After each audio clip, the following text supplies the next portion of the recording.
Welcome back to Dark Florida. I'm your host, Brooke Moreland, Bigfoot field researcher, adventurer, and your guide through the eerie and the unexplained. Here on Dark Florida, we dive into true crime, historical oddities, cryptid encounters, paranormal experiences, and strange news, with a special focus on boots-on-the-ground investigations and real first-hand accounts. If you enjoy the show, you can follow me on Instagram at Dark Florida Podcast. And be sure to check out our YouTube channel at youtube.com/darkflorida11. And you can support the show at buymeacoffee.com/darkflorida. If you have a story to share or you would like to be a guest on the show, you can always email me at darkfloridapodcast@gmail.com. Wherever you're listening, be sure to drop a 5-star review. It really helps the show. Our guest on today's show is Marsha Clarke, retired Marine, National Guard veteran, former Exxon geologist, as well as longtime investigator with the BFRO, the Bigfoot Field Research Organization. Marsha has spent much of her life in the field, exploring some of the most remote places on Earth, from the wilds of Alaska to the jungles of Madagascar, and has hiked and camped in all 63 U.S. national parks. With a strong background in science and a commitment to the scientific method, Marsha actively researches infrasound, EMR, and EMF phenomena as they relate to Bigfoot. Over the past 30 years, she has participated in expeditions across the country, including Montana, Idaho, California, Alaska, Arizona, and many more BFRO expeditions in the Southeast and Midwest. Along the way, she has experienced Class A Bigfoot encounters, physical contact, witnessed orbs and shadow figures, and even encountered the phenomena known as mind speak. Marsha brings a wealth of experience, scientific rigor, and a true passion for the unknown, and I am so excited to have her on with us.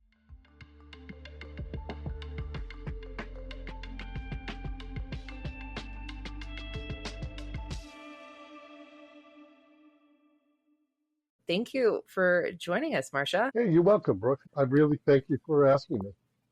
Absolutely. We met on my very first BFRO expedition, and I was just blown away by just your knowledge. You are a wealth of knowledge, and you have so many cool tips and tricks and great information. I'm sure that the listeners are going to love that. If you could just tell us a little bit about yourself and what got you into Bigfoot and the BFRO. Yeah, I'm well-traveled, retired from the United States Marine Corps. I'm a graduate from UCLA and UCR.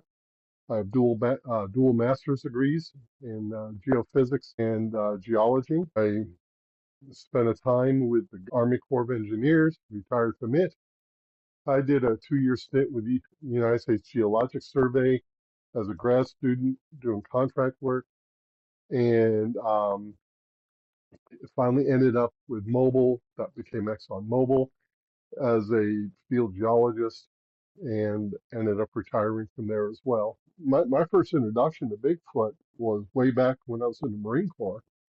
1984, in the winter, going to Marine Corps cold weather winter training facility in Bridgeport, California, standing for what Marine Corps calls their version of guard duty is called fire watch. Standing fire watch and being outside in the cold, the snow, and at about 32 to 35 feet away, a large adult male stood out from behind a large tree. We locked eyes for about a good 5 or 6 seconds. I mean, literally 5 or 6 Mississippis. And I had my team in my hand, and we just locked eyes and just froze. He stepped away, back behind the tree, took off, was gone. I later reported that to my staff sergeant, and he told me to log it in the logbook as I encountered indigenous wildlife, and to leave it at that. I concluded my career in the Marine Corps some way past that.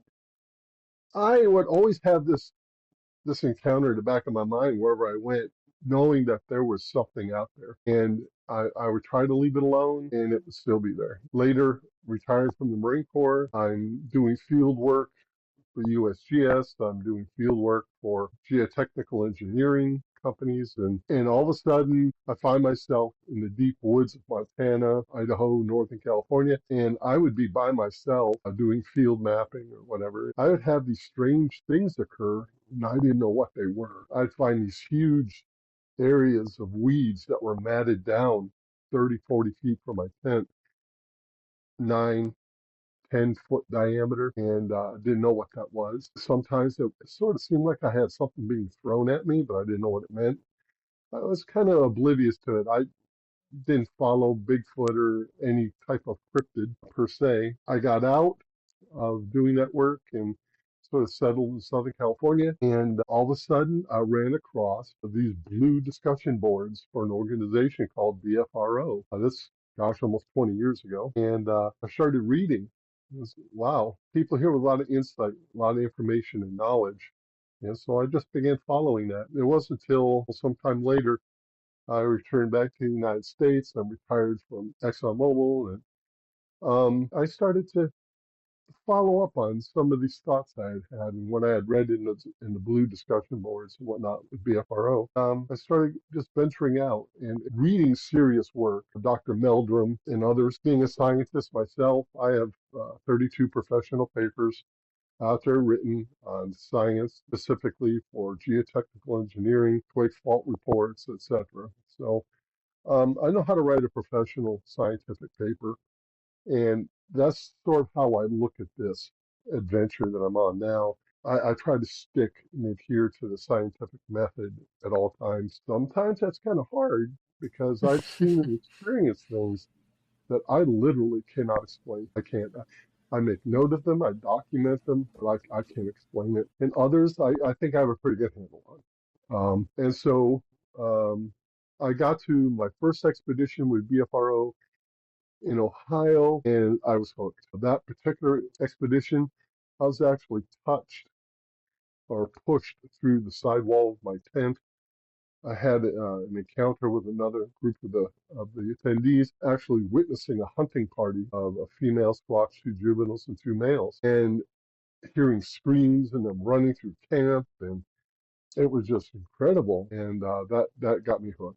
And so with the BFRO, I have been, uh, I believe it's now 25 expeditions with BFRO between Ohio, Tennessee, Georgia, South Carolina, North Carolina, West Virginia, Pennsylvania. I pretty much stay right along both sides of the Appalachian, and I've been out as many times as that or more by myself, on my own, or leading other private groups, smaller groups, 4, 5, 6 at a time, and all in the attempt of really gathering the hard, reproducible evidence.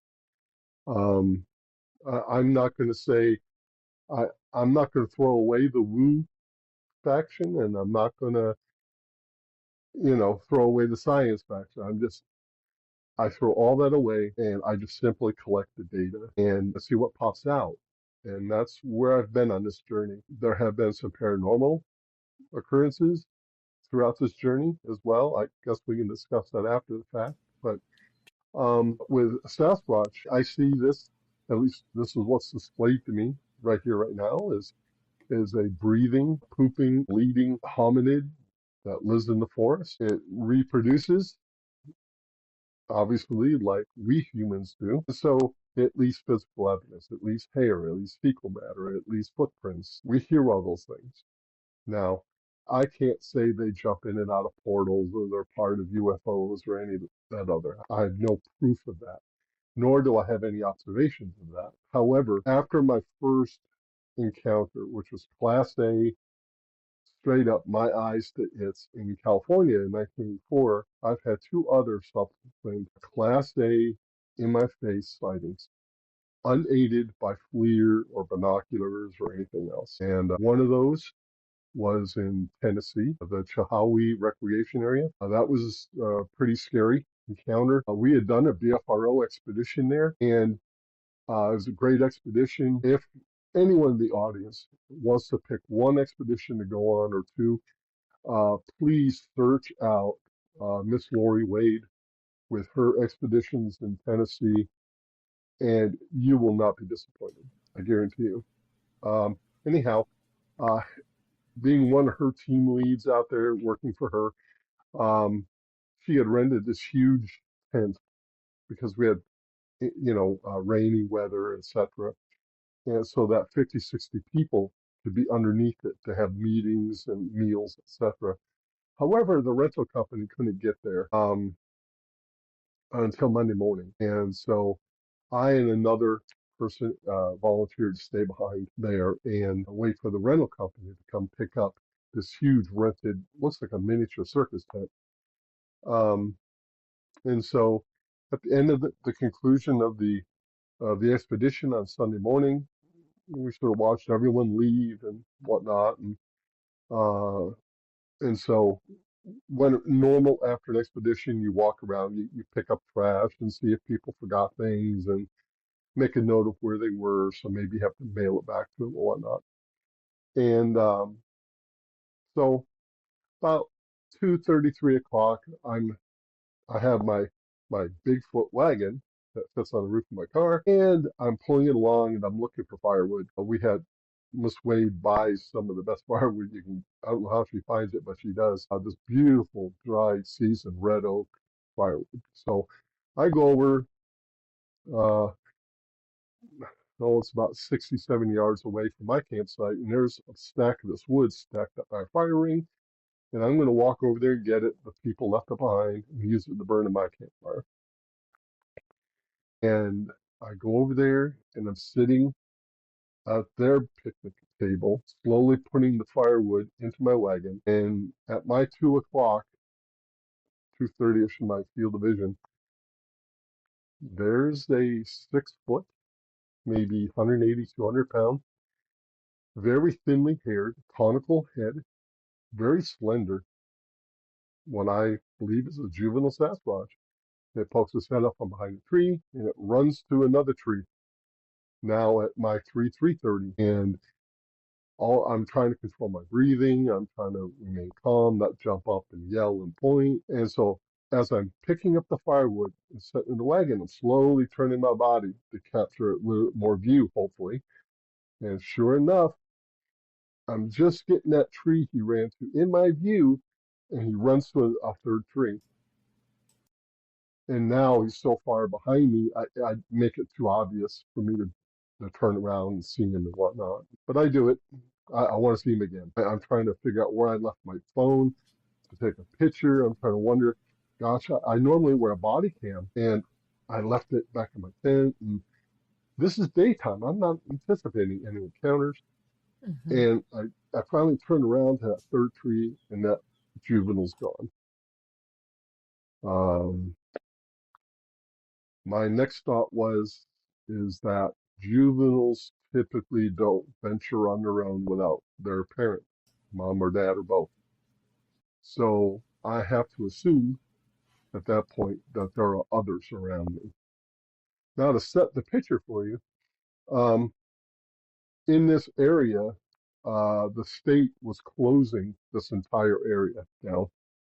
The park ranger said there was going to be no one there. They're off on meetings, and even the host that was 3 camping areas away had left for a day and a half. So I was literally, myself and my field partner were the only ones there, the only humans. Probably, I don't know, the whole rec area, 20,000 acres, maybe bigger. And so I get on the radio, I call my field partner, I go, hey, guess what? Guess what's happened? Please come down this trail so you can see footprints, etc. And he walks down this back trail where perhaps the juvenile could have gone to, and he didn't see any tracks. Okay, okay. So he goes back to his tent, and he radios me about 10 or 15 minutes later, says, Marsha, I really, really, really am sorry, but I gotta go. Okay, so he packs up and leaves. So at that point, I realized I'm the only person there. I'm the only human, and I'm pretty much anticipating encounters throughout the night at this point. It's getting dark, weather fronts moving in, rain, fog, etc. And I finally go back, get rest of that firewood. I put it by my fire ring. I set up like a little detection grid around my tent. Behind me are huge rhododendron plants. So I backed my car up on one side of my tent, which is a 8 by 16, 7 foot tall. So to block off one, no access at all to one side of my tent. On the other, I tip a picnic table up on end so the bench is in the ground. And I use that on the other side. I stack my totes and the ammo cans that I use for supplies. I put those around the Wista area, and I have it up there so if something comes near me, I can hear it. I can detect it. It's getting a little bit darker now. Sun's about setting, and I start a pot of coffee. I go, something else I'm going to do. I have these little personal alarms, electrical alarms. They have a built-in battery, and if you pull the pin, they screech, I think, 65, 70 decibels. And so I normally take those when I'm by myself, and I deploy 4 pound fishing line all the way around my camp and hook it to this alarm.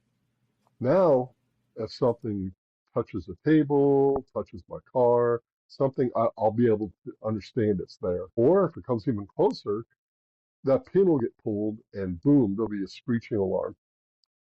So I get that all established and coffee's done. I fill up my thermos. I go inside my tent. In there, I have, full cot, table, like a workstation, laptop, etc. And I sit in my chair.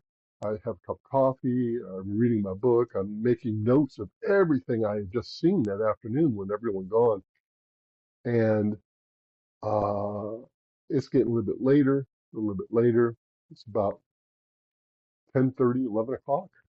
And all of a sudden, that little personal alarm goes off, starts shrieking, and uh-oh. So I listen real close. I look out, I was at the top of the door of the tent, and I'm looking around, and I don't see anything there. I walk out there. I go to where the alarm is. My thought is, okay, maybe a squirrel jumped out of a tree and hit the fishing line. Maybe a stick fell.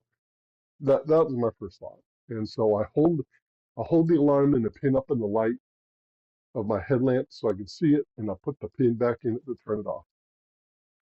That's the only way to turn it off is put that pin in it. And so I put a little bit more slack in the line, and I go back in my tent. Well, now when I go back in my tent, just to be on the safe side, because the expedition's over, I pulled the rifle out of my car, and I make sure it's loaded, and I keep it in the tent with me. Woman by herself, big area. I think it's only prudent. So about half hour later, all of a sudden I hear on this little gravel trail next to me, I hear very slow footsteps. They're not bipedal though. It sound like a bear.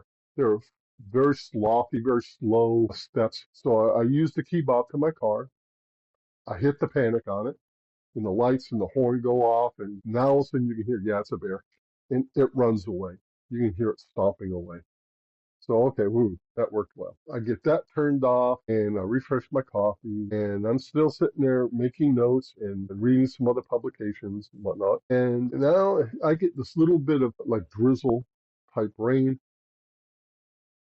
and all of a sudden that alarm goes off again. I go, again, my first thought is I've left too much tension in the line. And so I go to put my boots on. This time I pick up my rifle. I go to unzip the tent, and the alarm turned off. Well, I know that alarm cannot be turned off with a switch. You remove the battery, nothing. The only way you can turn it off is by putting the pin back in it. And you have to have, opposing thumbs to do that. Well, I yelled out, "Don't F with me. I'm armed." I'm thinking maybe it's a transient person or whatever. And I cocked my rifle, chambered around. And I'm thinking, things are going to get tedious. And take a deep breath. I unzip the door. I zip it down. I'm looking out, and the entire alarm is gone. Just the two ends of the fishing line dangling in the breeze. I go, oh boy, this is just getting stranger and stranger. Things seem to be just ratcheting upward. So I pull out the second one. I normally carry three or four. And this time I bungee it to a tree and give it more slack and line and go back in my tent. I sit in my chair, rifle across my lap, and to be quite honest with you, I'm sort of bouncing back and forth in my chair, um, anticipating trouble. I'm thinking I'm having an encounter with a Sasquatch. I'm going to have an encounter with a human. Both. I don't know what I'm going to encounter. However, this is really getting dangerous. I remember sitting in my chair, rifle across my lap. It's the last thing I remember. After which, it's now 7:15. The sun is rising, and I'm laying on my cot with my rifle in my hand on the side of me. After drinking almost a full pot of coffee and being totally amped up, waiting for some kind of encounter, I passed out. I'll put an asterisk next to that statement because we can revisit that. So that's important.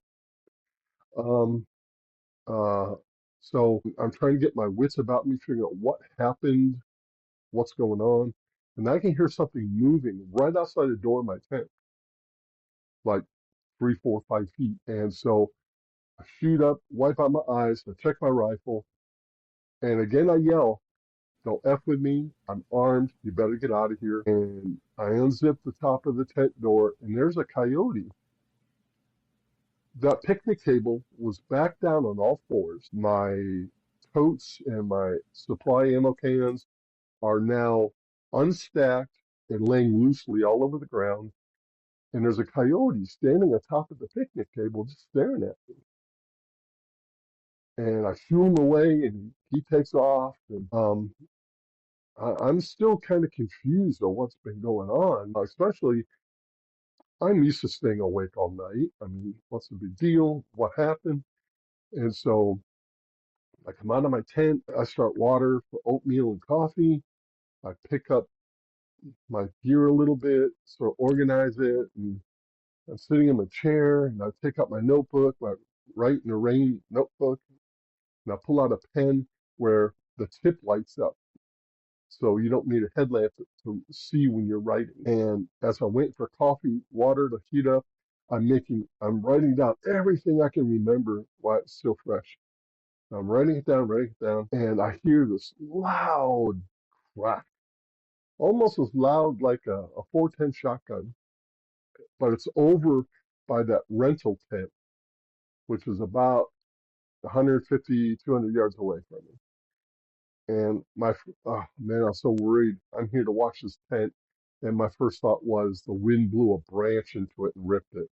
I was so worried. So I know Lori had signed for that tent, and so I turned the water off. I put my notebook and my pen down. I grab my rifle, and I start walking over there. Well, at this time it's foggy, and it's so foggy you can't see more than 30, 40 feet in front of you. Literally cannot see that far. And I keep going over and walking closer and closer to the tent. I don't see anything. All of a sudden, I see this little mound where the trees were growing out of. There's a limb broke off the side of this tree. The limb's about 5.5 inches in diameter, and it was broke cleanly off the side of the tree, about 8.5, 9 foot up in the air. And it was just laying there on the ground.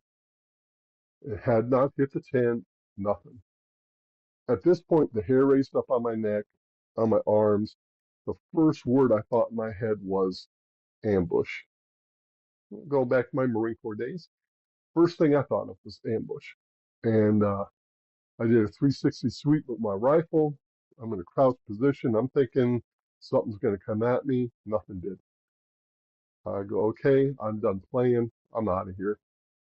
I have the key to the gate. I'm going to pack and unlock the gate, leave the key in the lock, and tell the rental company, lock it up when you're done. So I go back to my camp and turn the water back on. I grab my notebook, so I'm going to write this down, and my pen's gone. Okay, what happened to my pen? This is stupid. So anyhow, I find another one and I finish my notes, I finish my coffee, my oatmeal, and sun's now up, the fog is dissipated. It's just a little breezy, a little cloudy, and I start getting my camp put away. And I get it all put away in my car, except for my wagon, my rifle, and my chair. And I'm thinking, well, I'm going to another expedition in 3 days from here. So I'm going to go over and grab that what's left over of all this firewood and pack it in my car so I have something to contribute at the next expedition. And so I walk over to the other fire ring, start collecting other firewood, and on that picnic table is my lighted tip pen. That told me right away I had been manipulated. I had been misled the entire time. When I walked over there to check out that tent and that branch being broken, a squash ran through and stole that pen. And on my way back, I must have scared him because he put it on the picnic table. Squatches like, red lights, orange lights, and the tip of this pen lights up red. Right? So I go, the heck with the wood, heck with all that. And so I go back to my camp. I throw the wagon up on the roof, my car, I bungee it in. I walk around to the driver's side of my car, and there on my driver's window is a white, oily handprint. Apparently, Squash was right there watching me, right there. And so opened the door. I stuck my rifle in the passenger seat with me, and the chair was up underneath the wagon. I shut the door, and I threw gravel, doing a Yui out of there. Got to the gate, unlocked it, left the gate open, left the key in the lock, and went to a lookout spot where I could report to Miss Wade as to what I had done, and that I was going to wait there for the rental company to come by. I'm not going to wait there at that camp. So it's about an hour later, the rental company beeped their horn, drove by. Okay, you're good. I'm out of here. That was a very, very scary experience. I'm telling you, that was something else. Where I said we need to put an asterisk here. I belong to a PTSD support group at the Veterans Hospital, and yes, I'm diagnosed with PTSD. What my medical people told me was that I probably, um, I probably uh, had a unique reaction when I was sitting in the chair. That I must have encountered something uh, that my brain didn't want me to deal with, and it's called disassociation. It happens to folks, happens to children, adults, anyone. When you experience something that is just beyond your capability of accepting or recognizing or whatever, and your brain just shuts it off. It won't let you remember. Now, the VA has offered for therapy, hypnosis, and whatnot to find out what that was. I have declined. I feel I survived the first whatever it was. I don't want to go through it again. In retrospect, that was the second time in my life where I've had a disassociative event occur. So at this time now, when I go out on expeditions and I camp, one, I make sure my cot is at least 12 inches away from any walls of my tent. And two, I put a carabiner through all the toggles of the zippers of my tent door so that you can't be on the outside and unzip it. If you're going to come in the tent, you're going to have to cut it open. You're going to have to wake me up to cut it open. Um, I also, probably 3/4 of the time, put 4-pound fishing string all the way around the tent, put a little personal alarm on it, so that you have to cut the tent and you have to activate an alarm. Um, I can't, I can't sleep when I'm in the field unless I do all these things now. Um, it's because of that trauma. Maybe it was not my best decision to make when my field partner had to go. I think he had a personal reason why he had to go. Maybe it wasn't my best decision making of staying there. Maybe I could have came back in the morning. I could have left, got a hotel room, came back in the morning, and met the rental company there. Maybe that would have been the better decision to do. I'm still debating that.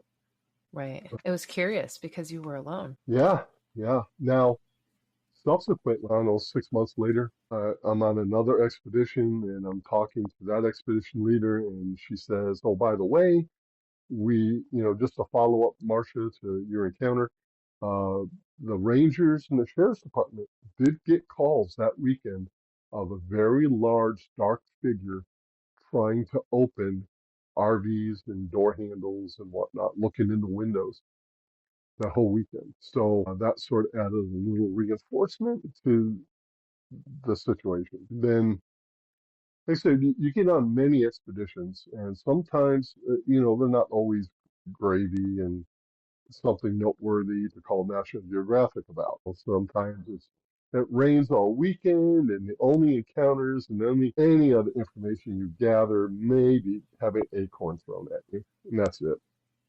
Maybe a tree knock.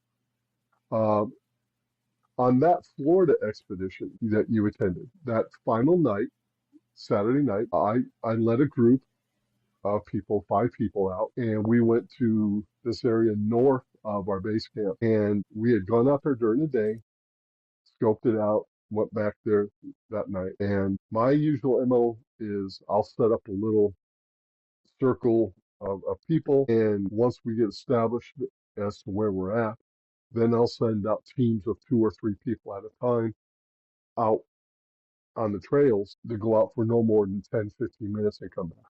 They're armed with a radio, etc., and we stay in contact, and hopefully to sort of agitate a reaction or an encounter. Maybe they'll go out and which happens quite frequently, they'll take off to the east and we'll get a tree knock from the distant east, and then maybe a subsequent tree knock to the west. So this particular time, during that expedition, I send 2 teams out, one east, one west, and as I'm sitting there with the last remaining person, not by yourself. He's sitting across from me, looking behind me, and I'm looking behind him, and all of a sudden the forest just lit up like it was daylight. Literally, it looked like daylight to us. None of my EMF, EMR equipment worked. My FLIR just had a blank screen, would not work. Each team, when they looked back at us, said it looked like there was a dome of white light around us, maybe as tall as a telephone pole, which is normally 35 to 40 feet. It was bright light, just like it was daytime, but beyond that, it got super dark, and the effect lasted about a good 10 minutes. When the group started coming back, I couldn't radio them. They just came back on their own. All of a sudden, the light went away. It just went away, and everything was normal after that. Don't know what happened. It's like something shined a spotlight down on me and this other person that was super intensely bright white, and it blocked or jammed every electrical item we had. That was kind of really unusual. I didn't know how do you write a report that says that's related to Bigfoot? I don't know. I don't know. But now I gotta be honest with you. My first thought was David Paulides 411.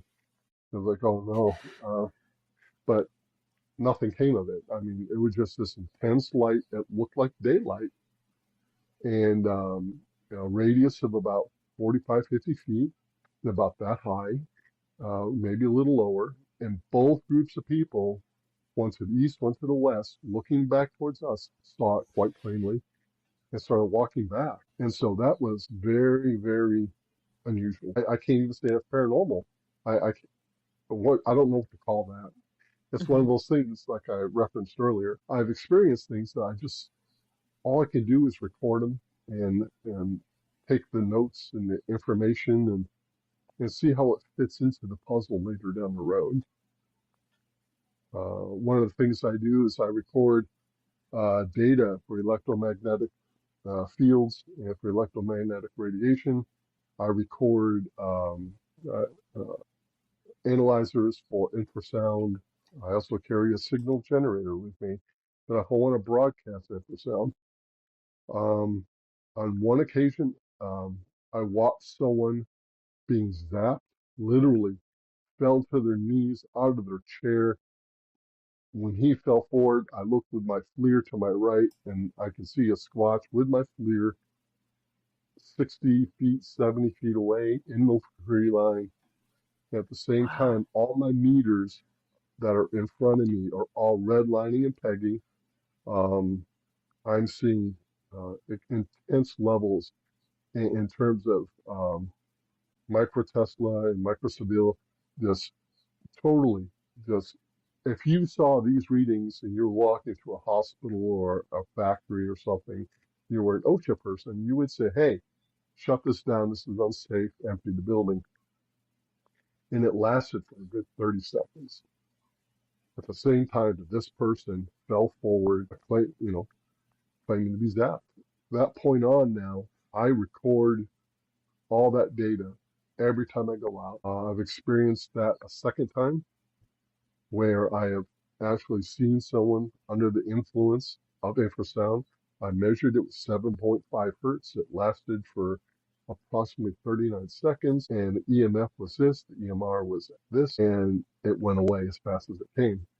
So now I'm starting to develop hardcore, scientific, reproducible data, and that I can go and say, this is what's happening. Now, how do you follow up with that? I have taken the liberty to go and interview two great ladies who were large mammal specialists at two zoos that are internationally acclaimed. And I've interviewed them about large animals, mammals, and how they use infrasound. It's not quite like how we think, but they use it. And it Hmm. depends on the size and the length of the vocal cords, how much air, the atmospheric pressure. There's a lot of factors involved. And some of it involves the sensitivity of the intended recipient of that infrasound. Um, when a tiger uses it, for example, they don't sit on a mountaintop and broadcast at a certain frequency and everything within 10 miles falls down. That's not how it works. They may be 25, 30 feet away, and they will wait till they have their target isolated. And it'll be very deliberate, it'll be very short bursts, and boom, it'll stun that prey. That's generally how they use it. And so if I apply that model to squatch and say they're applying it with a definite intention and it's directed towards one thing or one person, and then they're large enough to produce. They have the air capacity, the voice box, the vocal cords of a certain length. Everything comes together, and the person who actually experiences that sound, their eardrums and their physiology is susceptible to that particular frequency. Because I'd ask the question that I watched this man fall to the ground. Why didn't it affect me? Why didn't the person who's sitting on the other side of him? And it didn't, but it affected him. And it must be because he is susceptible to that particular wavelength, that particular frequency. And I am not, simply put. In a later expedition, I recorded two squatches, I believe, uh, one at one particular frequency, or one at another, conversing back and forth from different sides of our camp. Um, one at approximately 8 hertz and the other one at 12 hertz. There would be a call and effect, all normally unheard of the human ear. But when you have an analyzer sitting in front of you recording the trace, you can see it. There's a 5 second burst at 8. There's a there's a response 2 seconds at 12 and a half, and back and forth. Um, so apparently, one hypothesis, they're not only using infrasound, perhaps for hunting, perhaps they're using it as a form of communication. That could be a very potential idea. No one was injured when we experienced that, but I was able to watch it transpire right in front of me while it was occurring. I think you were telling me we had gone out one night and you had Hmm. all your equipment, and I was like, "What is all that?" And you were telling me these are things that the USGS uses too. I believe you said, right? Yeah, I have a couple friends. Yeah, I have a few friends that are, obviously still in academia, and I stay in contact with them. And well, what they're listening for is different responses. There are certain wavelengths of sound that are emitted with fault movement, with two sections of an Earth moving, and they'll emit a certain wavelength. Just prior to a frictional occurrence in a landslide, there'll be a short burst of sound in a certain particular wavelength related to the bedrock type. And same thing will happen with earthquake faults and whatnot. So I've just adapted it for a slightly different use, but it's still the same thing. Sound is being emitted, and I want to record it. I want to observe it, um, and that's what I'm doing. And with EMF and EMR, on occasions I have seen orbs. I've seen white and I've seen blue. I cannot explain it. I know I'm a licensed meteorologist, geologist, and engineer. They are not ball lightning. I guarantee it. On deposition, they are not ball lightning. It is something completely different. I just can't explain it. With the white orbs, sometimes they're about the size of a cue ball, sometimes maybe size of a grapefruit.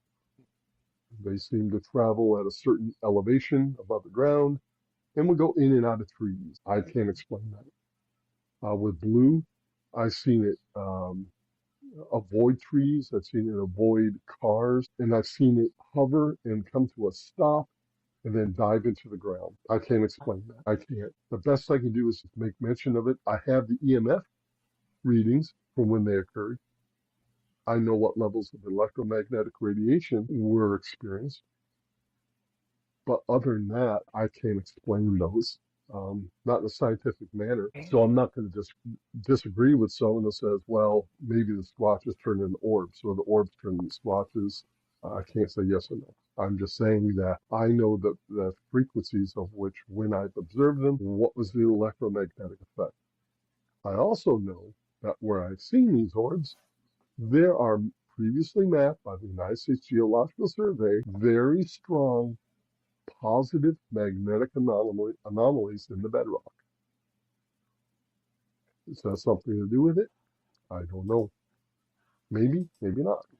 Because I was going to ask you if there was any geological features or land formations that you found that seemed to correlate with sightings. Well, with sightings, yeah, with sightings for Bigfoot, there is a strong correlation. With orbs, not so much. But with Bigfoot, yes. If you look at a map, a geologic map of the United States, and if we color or shade all the areas that have a heavy amount of what's called karst topography, there in Florida, everyone's familiar with karst topography because that's where your groundwater is located, in those underground aquifers that are enclosed by limestone. Okay, that is karst topography. That the surface of the land is influenced and crafted by the limestone that's underneath your feet. Meaning there are caverns, both filled with water and not so filled with water. When you have a sinkhole, what has happened? That's the limestone in the bedrock has dissolved and the overburden has sunk with the loss of that support. Okay?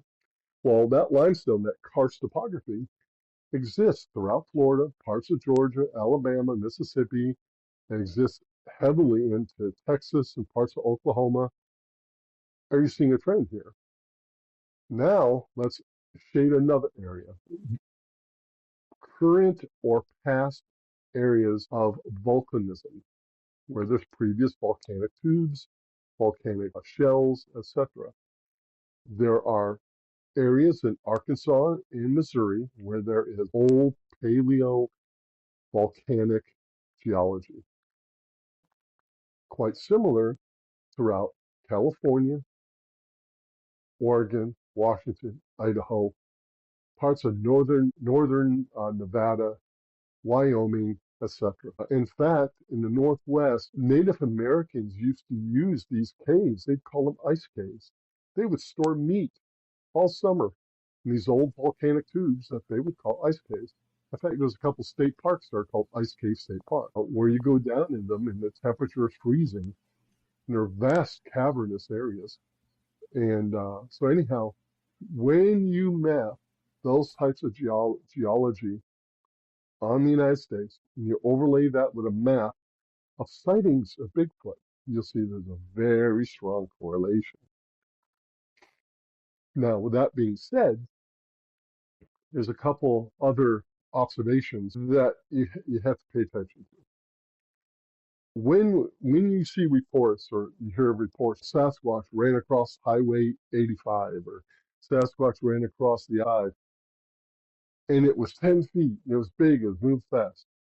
Well, most likely, I bet you that was a male, a sole male, going off by himself, a traveler. Very, very, very rarely, very seldom do you see reports of a female Sasquatch trailing 2 or 3 juveniles with her going across the road, running across a farmer's field? You don't hear those reports. What you hear are large males doing that. So are they traveling looking for a mate? Don't know. I think it's too early to make a supposition about that. However, it's the fact that we don't observe females traveling. We don't observe females with babies traveling from area to area. That's kind of reminiscent of what you see with gorillas and baboons, orangutans, chimpanzees. Females don't travel all that far from where they were born. The males do, but not the females. So is there a relationship there? Maybe. Maybe where we see a female squatch or juveniles, that could represent a residential population that exists in that general area. And those general areas line up with karst topography, volcanic geology, and other areas where there are cavernous depositional geology. I take this serious, and I try to.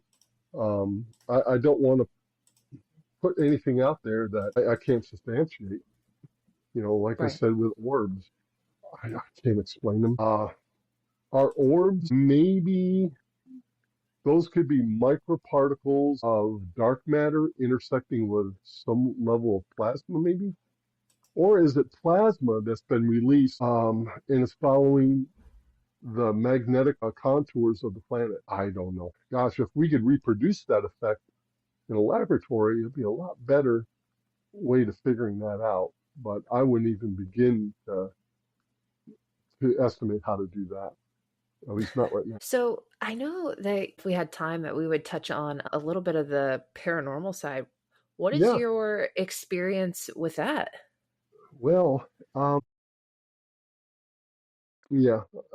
at the beginning. Back in, I have to date myself here. Back in 1972, I was 12 years old, and we were living at the time on the eastern shores of Oneida Lake in upstate New York, right by where the Erie Canal goes into Oneida Lake. The area now is called Verona Beach and Sylvan Beach. My parents owned a bar restaurant there called the Harbor Bar and Inn. And on that property, across on the outside of the parking lot, was an old 1950s bait shop. It was 2 stories, 1.5 stories, but it was all padlocked up, and my parents used the garage portion of it to store lumber and paneling and stuff for the restaurant. Well, being the energetic kids my brother and I were, um, we couldn't get in the door. I mean, there wasn't like a living room kitchen thing. When you look in the window, there's a huge bait tank that would have water and bait fish, in it, minnows and whatnot. And there looked to be an office in the back. But we just had to get in there. But it was all padlocked. But we were one day able to pry the garage door open enough to where we could just go right up underneath it and get into the garage. And so we did. We climbed this mountain of old lumber and 2x4s and plywood, etc., to where we could get to the rafters in the garage. And so I got up there first. My brother was coming up behind me. I get up on the rafters. And I look across the building, the bait tank below me, and I look in the opposite corner, and there I see what looks like something that's about 5.5, 6 feet tall, very bony, that looked like a grown-up wearing a full-length skeleton costume with big, dark, black eyes. It slowly turned around and saw me. I just out of here. I jumped down out of those rafters. I grabbed my brother, pushed him back underneath the garage door. I did the same. I kicked the stick out we used to pry it open, and we just took off back into the restaurant. I later described that to a couple people that are now friends of mine that are Oneida / Onondaga Indian from the area. And they told me what I observed was a rake. And I didn't know what quite to make about that since I saw it before all the big reports became popular. But what had occurred after that, my parents had their falling out and they separated for a period of time. And we moved about 40 miles away from there, a town called Westmoreland, New York. And we were living in a single wide 60 trailer, 10 foot wide. And it was a brand new trailer park. I mean, there was no grass. It was just dirt and rocks and trailers set up on cinder blocks. And my mom would still go back to the restaurant. And one night, my brother and I, home alone, we watched TV and we went to bed. He had his room, I had mine. And we heard the front door just crash open. And something started walking through the living room. And we could hear my mom's bottle collection jingling because, it's a trailer. I mean, the floor's not all that stable, but bottles are clinking against one another as the footsteps get closer. I'm laying in my bed and I can see the shadow up on the wall getting closer. And all of a sudden, white static snow buzzing in my ears. The first time I ever disassociated. The next thing I know, it's 4 in the morning. My mom is there. New York State Patrol is there. My brother's sitting in a chair in the living room, and my mom and the State Patrol are waking me up. I urinated on myself, and they're saying, "What happened?" The door's been ripped off the hinges, broken open, and everything else. And I didn't know what had occurred. I think maybe it was that rake looking for me. Not Yeah. sure. So my mom and dad, they get back together again. My mom and my stepdad, they get back together again after that, a few months later. And we go back to that same house we were living at when we lived close to the restaurant. And I was back in my same old room again. And the headboard for my bed was up against the window. Now, this was the house next to a lake. And so my windowsill is about 6 feet taller than the ground is because of flooding, etc. issues. And so at night, I could lay in my bed and I would see the light come through my window and project on the wall in front of me. So if you were to walk by, I would see your shadow. That's how prominent it was. And so here I am one night and I wake up for some reason. I thought I heard something whispering and I look up and I can see the outline of a person, their shadow cast in the wall in front of me. Huge, huge. I didn't know what to do. I just froze. And all of a sudden, it dashed away. I heard the back door to our back mudroom open and close. And that's the last thing I remember. I just laid there in total fear. And my mom comes home. It's 2:30, 3 o'clock. Her and my stepdad. And they want to know what happened because someone broke into the back mudroom where they had 2 huge chest freezers. Looks like someone stole food out of those freezers. Um, I don't know To cast that shadow, you had to have been 10 feet or more in height, or you had to have been hovering over the ground by the window. So things still didn't work out for mom and dad. And so mom, my brother and I, we left. We go to Florida. We're living in north side of Ocala, and I get enrolled in Fessenden Middle School in North Marion County. Everything seemed to be fine. Every time I would go out in the woods, I would have this need to go out in the woods and climb a tree and sit by myself. Or just in today's world, explaining this to a psychologist, I was still suffering from the trauma of what I experienced in New York, but not knowing that at the time. And every time I'd go in the forest or go walk around in the woods, even though my friends would be playing tree fork or doing whatever, I just always had this feeling that something was following me or watching me. And so anyhow, uh, I would go back home all the time, and I just sort of would isolate myself from people. And one thing led to another. My mom ultimately divorced my stepdad, and everything was fine. And she met another guy and went to Philadelphia, and I stayed there with my grandmother.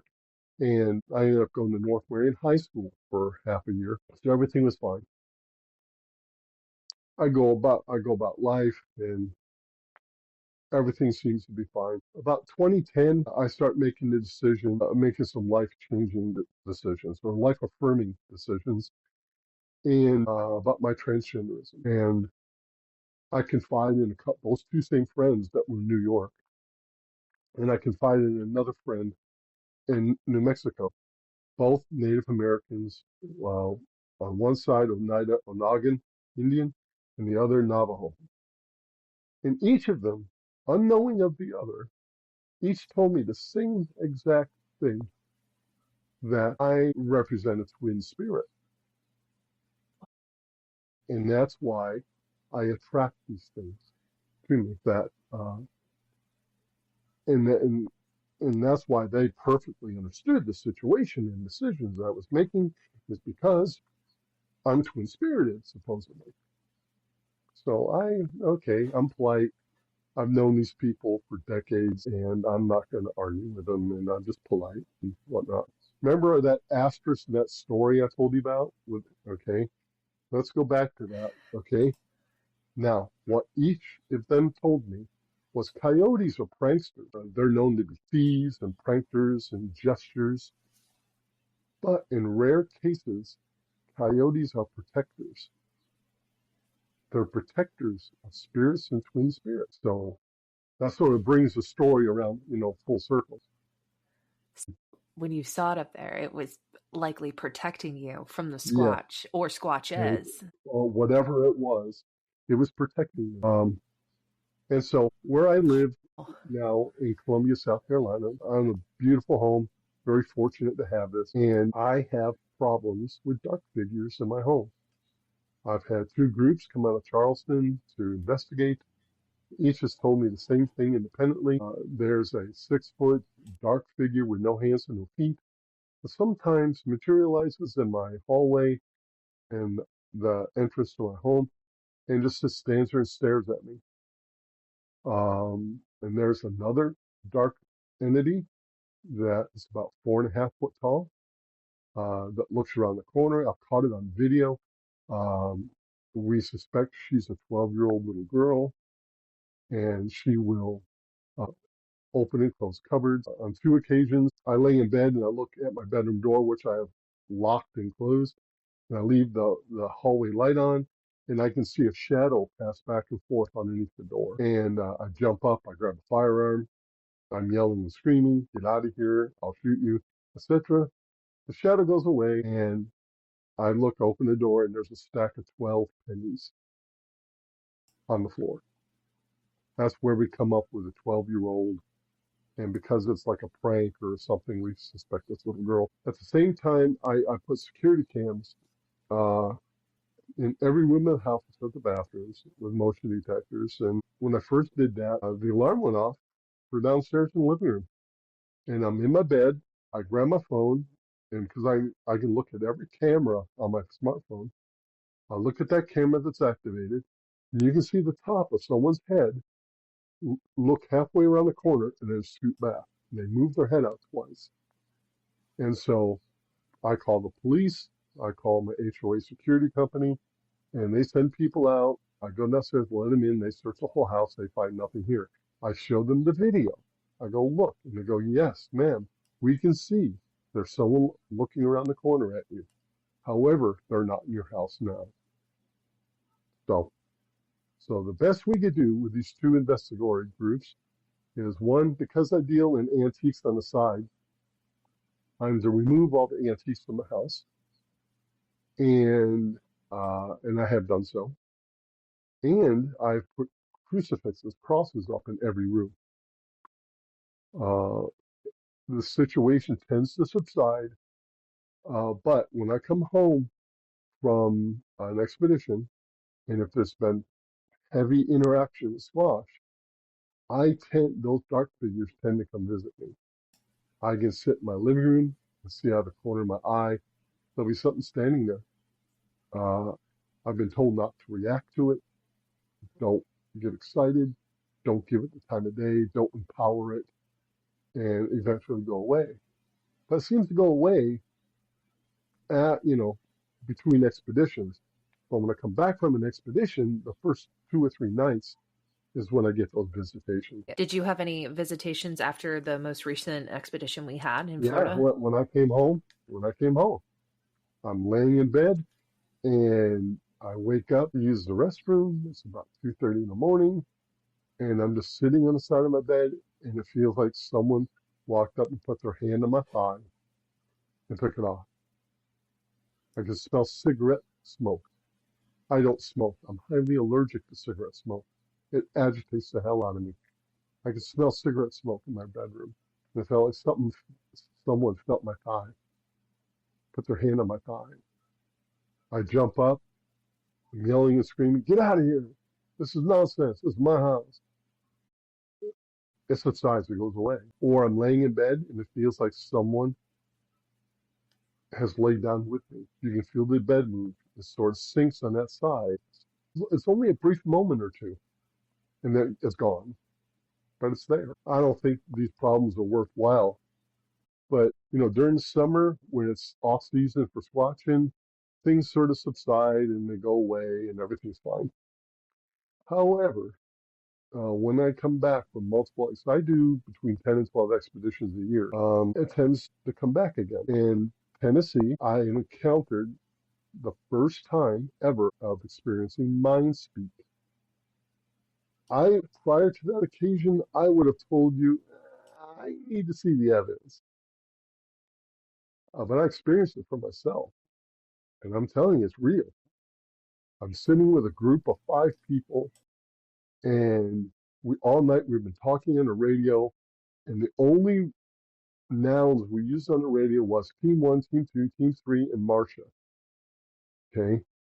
And all of a sudden, like someone was standing a foot behind me, my left ear, I hear someone cleanly and plainly say to me, Marsha, just like that.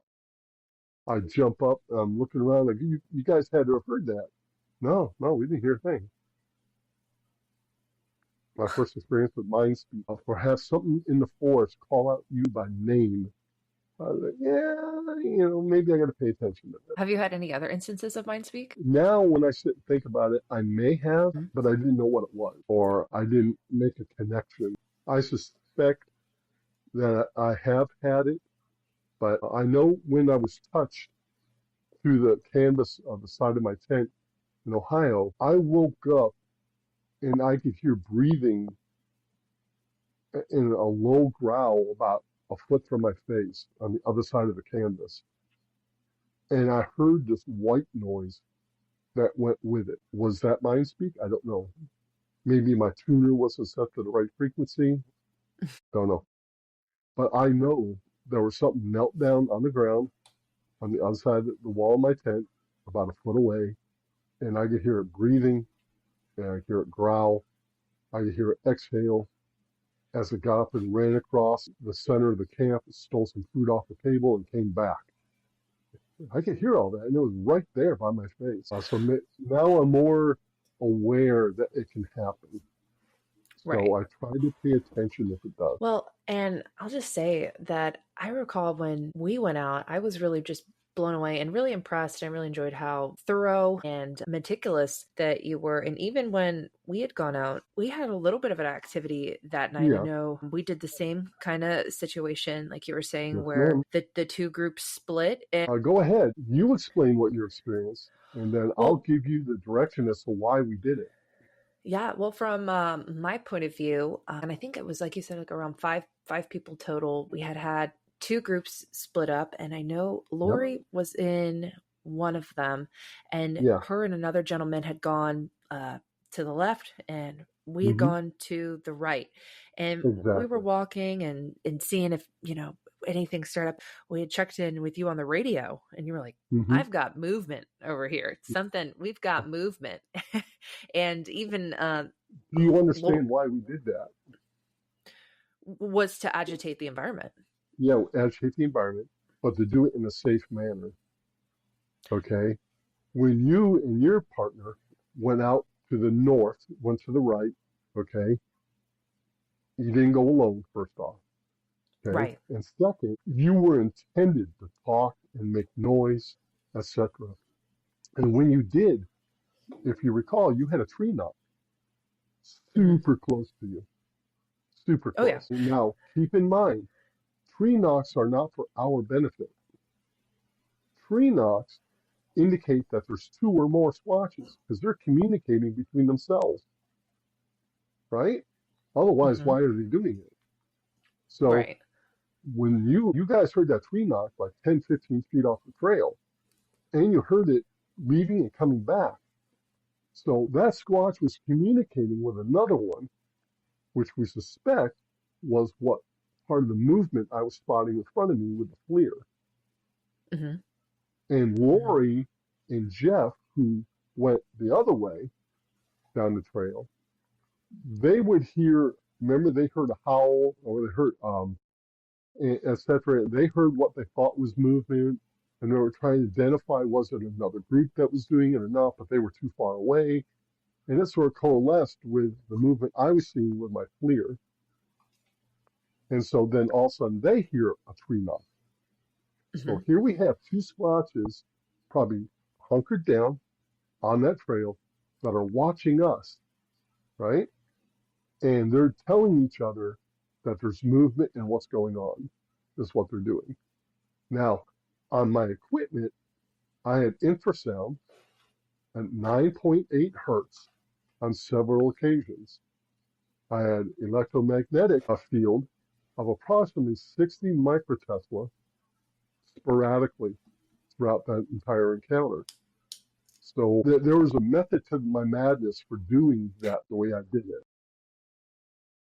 I wanted to make sure everyone was safe. The utmost above everything is safety. If there was any chance of a coyote, a wolf, a feral dog, a hog, a moose, you name it, I want to make sure you're not going to be encountering that. Okay? I don't want anyone hurt. So, so that's the first thing. If you notice, when we go out, I lead. I'm the first one out there. And if something's going to jump out of the forest and get on us, it's going to get to me first. So I'm not going to say, okay, everyone get out of the cars and let me know if it's safe. I'm not going to do that. I'm going to be the first one out there. And you notice I walk over, I pick a spot, I check everything out first to make sure it's safe. And I carry all the first aid kits, the extra water, everything. That's why everyone gets out carrying their chair, but I'm carrying three backpacks. Electronic equipment, water, first aid kit, aren't I? You can tell the audience, I carry all that safety equipment because it's my concern that everyone be safe first. Because we can come back later. We can do this once a week for the rest of our lives. But if someone gets hurt, they can't. Um, so I don't want that to occur. Um, and then on the other side of that coin, because of what I've been told by people whom I respect, that I seem to attract this because supposedly I'm twin spirited. I tend to attract this. And I know in Ohio, I well, I know we have interaction with squatches there on a quite regular basis.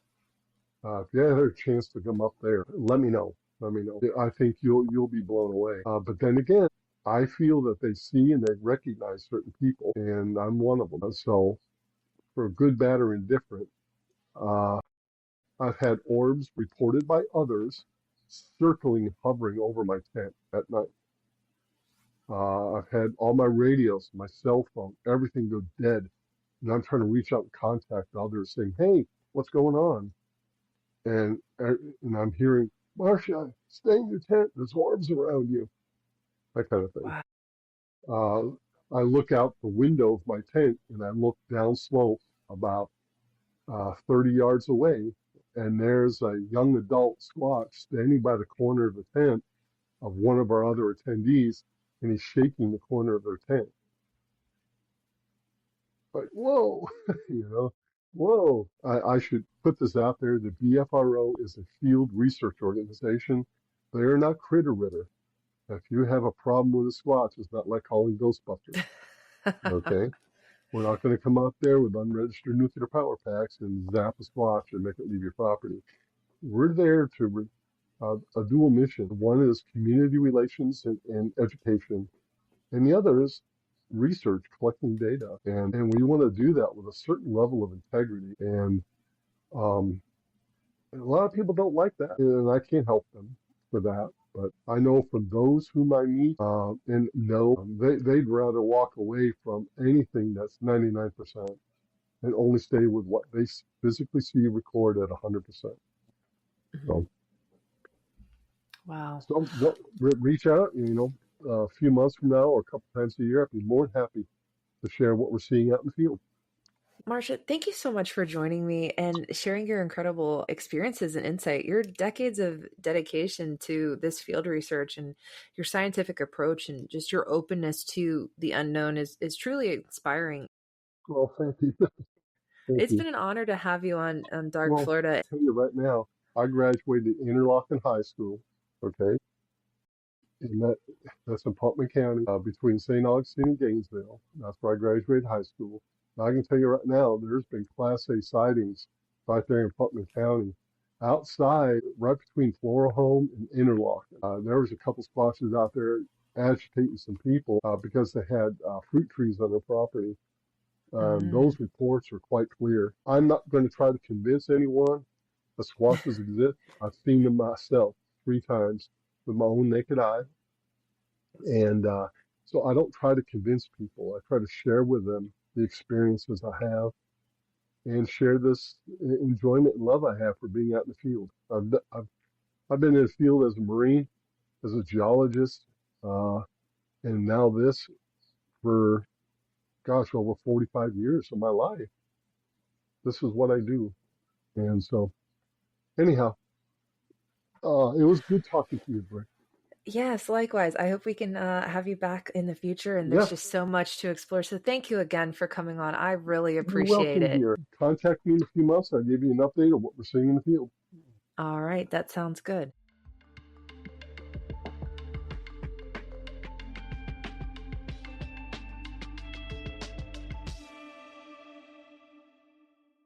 A huge thank you to Marsha Clarke for sharing her incredible journey and expertise with us tonight.